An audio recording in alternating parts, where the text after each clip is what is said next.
Iska, the youngest saint disciple of the Heavenly Empire, helps a witch escape from captivity for unknown reasons, only to be imprisoned himself for the act. 1 year later, Octet grants him his release and his astral swords, on the condition that he hunts down a purebred witch. After reuniting with his comrades, Jin, Nene, and Miss from the 907th unit, the four of them head to a disputed territory where the Empire is defending a power plant from the astral mages of the Nebulous Sovereignty. Iska and his unit soon find themselves battling several mages and manage to subdue them non-lethally. However, the purebred Ice Calamity Witch, Alicilius Lunebulus IX, takes the field herself and shatters the Empire's power plant with her magic. Alice and Iska end up fighting to a draw, with both expressing their wish to end the ongoing war before Alice retreats.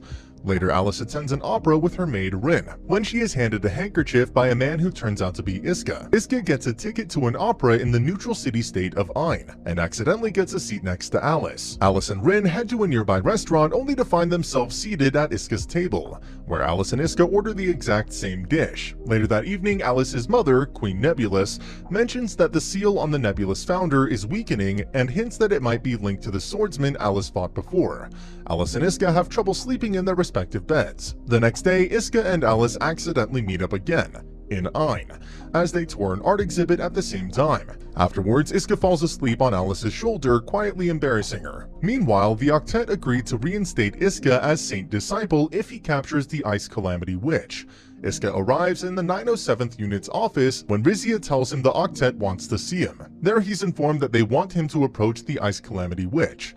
When he returns to his room, Iska asks Miss if he can go to the neutral city. She agrees on the condition that she comes with him. Meanwhile, at the palace, Rin gives Alice a dossier on Iska. After having a conversation with her mother, Alice tells Rin that she wants them to head to the neutral city.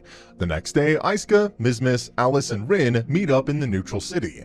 After Iska reveals why he rescued the witch the year prior, Alice asks Iska to defect from the Empire. Before he can give an answer, they're attacked by the now free founder, Nebulous. During the battle, Rin is injured. Once Miss takes Rin to the hospital, Iska and Alice team up in order to defeat the founder Nebulous. Afterwards, Iska turns down Alice's request. They then agree to a temporary truce for the rest of the day. In the city of Jurak, the 907th unit are playing the slot machines in a casino. Meanwhile, Alice and Rin arrive at the casino.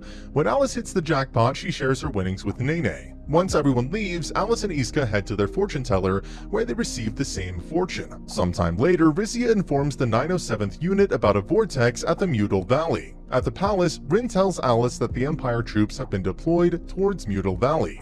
She also reveals that the Zoa family have been delaying their report to her mother. They later confront Lord Mask, who reveals that the report was delayed. At the Mutal Valley, the troops meet one of the members of the Saint Disciples, named Nameless. During their search for the vortex, the 907 unit is informed that one of the units has gone missing. When they head back to base, Nameless decides against deploying a rescue squad. When Iska tries to speak to Nameless, Miss does so in his place. Later that night, Alice decides to head to the Mutal Valley herself. Meanwhile, Lord Mask approaches kissing Zoa Nebulous IX. When Alice and Rin arrive at the vortex, Lord Mask shows up with kissing. Lord Mask explains that he wants to have an all-out war with the Empire. Meanwhile, the 907th unit is monitoring the Mutal Valley when they notice an astral light. Heading towards the area of light, they encounter Shanarot Gregory's unit, who reveal they are actually astral mages. Nameless suddenly arrives and he takes out Shanarot's squad, though she manages to escape with Miss. When Shanarot brings Miss to the vortex, Alice decides to use the opportunity to head to the Imperial Army's base. Sometime later, Iska arrives at the vortex to rescue Miss. Just then, Kissing demonstrates her power. At the base, Alice takes on Nameless. Back at the vortex, Iska and Kissing both fight each other, with Iska emerging as the victor. Afterwards, Lord Mask kicks Miss into the vortex. When Iska jumps in to rescue her, Alice follows them. Thanks to Alice's help, the three are able to survive. While Alice is reminiscing about her previous encounter with Iska, she is approached by Rin, who suggests that they head to the neutral city. Meanwhile, the 907th unit are in their office when Miss complains about her shoulder. They are then given a mission by Rizia to infiltrate the Nebulous Sovereignty. Sometime later, Alice and Rin look for Iska in the neutral city. Back in the 907th unit office, everyone discovers that Miss is now an astral mage. Despite this, Iska, Jin, and Nene decide to remain loyal to her. The next day, Iska and Miss are enjoying themselves in the neutral city. When they split up, he is eventually approached by Alice. After a while, Rin shows up and she gives them some juice. Once Asuka passes out, Rin reveals that she spiked his juice with a sleep-inducing drug. She then admits that she did not expect him to actually drink it. As they were taking Asuka away, Miss returns and she tries to stop them. However, Alice freezes her foot. Later, Rizia reports to Emperor Yunmelgen that Asuka has been captured. After convincing from Alice, Rin decides to take Asuka to Alcatraz. Meanwhile, Rizia reports to the Octet about the situation. She then brings up that Salinger, the Transcendent, is being held there as well.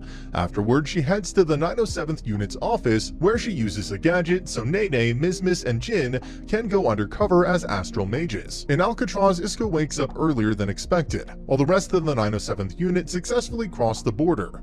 At the hotel, Rin volunteers to watch Asuka. The 909th Unit, meanwhile, meet up with Rizia. Back at the hotel, once Alice leaves the room, Rin attempts to kill Asuka. However, she is stopped when Alice returns. At the Oligan prison tower, Jin realizes that the Empire has an ulterior motive for the mission. Later, Rizia introduces herself to Salinger. Rizia explains to Salinger that she is going to help him escape. Meanwhile, at the hotel, Rin reports to Alice that someone has infiltrated the Sovereignty. At Ole Lugan, Miss, Jin, and Nene are surrounded by guards when they hear an explosion. They then receive a call from Rizia, who lies about the situation. Rin later relays to Alice that Salinger has escaped from Ole Lugan, and they leave Asuka behind. Back at Ole Lugan, Miss acts as bait, which allows Jin and Nene to take out the guards. When they finally get in contact with Asuka, it appears that he is stuck in the hotel until he realizes Alice secretly left behind a key so he can escape. He then heads to Ole Lugan as well. Once Rin finds Salinger, she challenges him to a fight and ends up getting overwhelmed. Just as Salinger is about to kill Rin, Asuka saves her. During the battle with Salinger, Asuka has Rin promise that if he defeats Salinger, she will not stop him and his friends until they cross the border.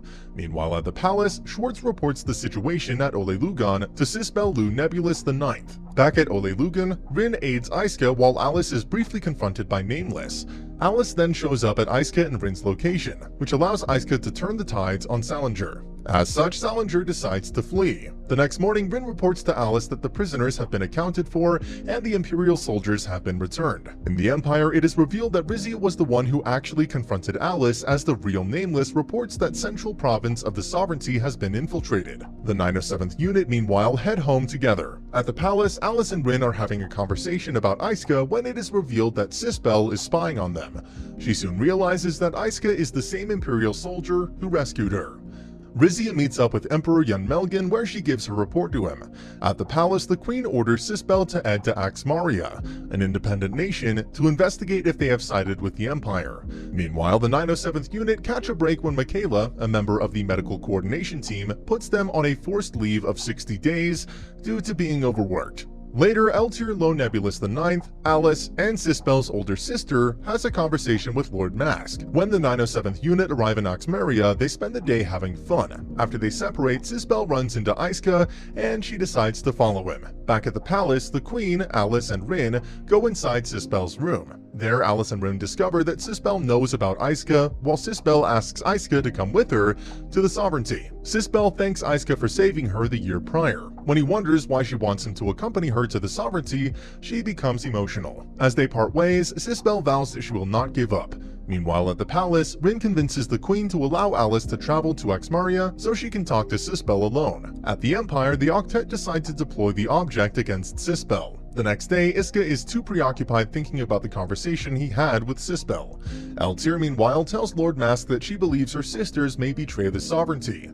As such, Lord Mask agrees to look into the matter. While Alice is traveling to Axmaria, she notices giant tracks that head in the same direction. Later, Asuka leaves his friends to meet up with Sisbel. After she reveals the reason why she wants his help, they're confronted by Lord Mask. When Sisbel attempts to flee, she is targeted by the object.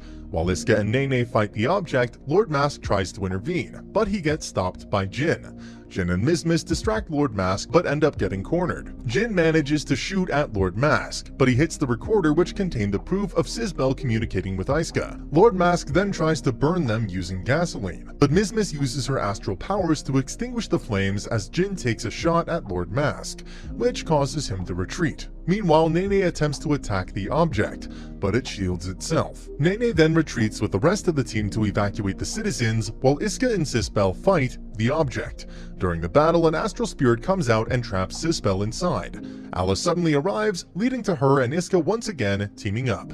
After the fight, Sispel asks if Alice and Iska are acquainted, which they deny. Sispel then says that she wants Iska to be her knight. However, Iska manages to get out of the situation when his friends call for him. And that's the end of the video. As always, if you liked what you saw, subscribe to the channel. I'll be uploading a lot of videos just like this, so I'll see you at the next one.